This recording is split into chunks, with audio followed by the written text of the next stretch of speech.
قاوشی منداڵانی نەخۆشخانەی هیوایە لە سلێمانی. کەمی خزمەتگوزاری و نەبوونی پێداویستیەکان لە پێشوودا ببووە کێشە لە بەردەم منداڵەکان و کەسوکارەکانیان. بەڵام مەکتەبی ئیدارە و دارایی گشتی یەکێتی نیشتیمانی کوردستان لەگەڵ خێرخوازاندا هەستان بە نۆژەنکردنەوەی نەخۆشخانەکە و فراوانکردنی بەشی منداڵان و دابینکردنی چەندین پێداویستی تایبەت بە منداڵەکان. جاران ئێمە حەڤە بێتمانویستە بۆ بە 90 بێت، عەزلیشمان لە 5 بێتەوە بۆ بە 7 بێت. جاران کۆمەڵی حەشەرات و ئەم شتانەی تیا بوو، نیزامی تەبرید و ئەمانەی باش نەبوو. ئێستا نیزامی تەبرید مرکزیە لەلایەن گڵۆپ و هەموو شتەکانی تازە کراوەتەوە و وەکو خۆشتان ئەیبینن شوێنەکە زۆر باش کراوە و لە ڕووی ستاندەردی جیهانی زۆر بەرەو پێش چووە. سەرڕای ئەوەی تاکە شوێنە لە سەرتاسەری عێراق تاوەکو ئێستا بێبەرامبەر 308 نەشەگەری چاندنی مۆخی تێدا ئەنجام درراوە. بەڵام کۆنی بینا و نەمانی دەرمانی پێویست و چەندین کێشەی دیکە وایان کرد چەند مانگە کارکردن تێدا ڕابگیرێت. بە سوپاس و پێزانینەوە بەڕێزانی ئیداری گشتی هەستان بە کێشانی ئەرکی نۆژەنکردنەوەی سنتەرەکەمان. نۆژەنکردنەوەکە چەند بەشێک لە خۆی گرێک وەک ئەو ئاوەڕۆ ژووری نەخۆشەکان یەک بەیەکی و ڤێنتیلیشن واتە سیستەمی ئاو هەواکەی.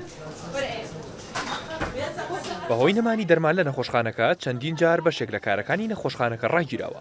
لە ئێستادا لەسەر ئەرکی خاتوو شانازی برای مەحمەد کێشەی دەرمانی تایبەت بە چاندنەوەی مۆخ تاکو 6 مانگی داهات و چارەسەر کراوە. مەکتەبی ئیدارە و دارایی گشتی یەکێتی نیشتیمانی کوردستانیش دەستی کردووە بە دابینکردنی کەرەستە و فراوانکردنی دەرمانخانەی نەخۆشخانەکە. لۆدێکی زۆری نەخۆش هەیە، چاوەڕێ ئەکەن جاری وهەیە نەخۆش هەیە بە 3-4 سەعات ئەوەستێ بۆ یەک پاکەت حەب. ئەمەش بەهۆی چووکی شوێنەکە وە کەمی ئەو پەنجەرانەی کە تایبەت بوون بە سەرفکردنی دەرمان بۆ نەخۆش. ئێستاوامان لێ کردووە 2 پەنجەری ترمان ئیزافە کردووە. ئەو کاتە بۆ نەخۆش لە باتی جاران ئەگەر بە سەعاتێک بەری کەوتایە ئێسلاوانێ بە نزیکی چارەکێک علاجێکی وەرگێت و بەڕێ بکرێت. هەیتۆ لە چاندنی مۆخی ئێستا پرۆسێکی زۆر مهمە.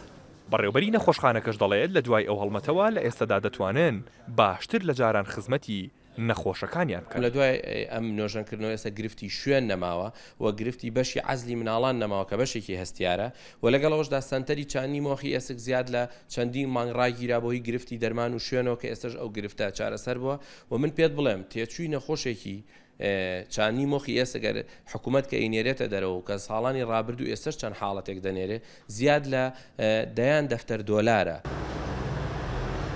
سەرڕای ئەو ئاستەنگی و قەیرانانەی کە لە پێشوودا بۆ نەخۆشخانەکە دروست ببوو، بەڵام تاکو ئێستەش نەخۆشخانەی هیوا لەلایەن ڕێکخراوە نێودەوڵەتیە جیهانیەکانەوە لە ڕووی خزمەتگوزاری تەندروستیەوە لە پلەی یەکەم دانراوە لەسەر تاسەری عێراق و هەرێمی کوردستان.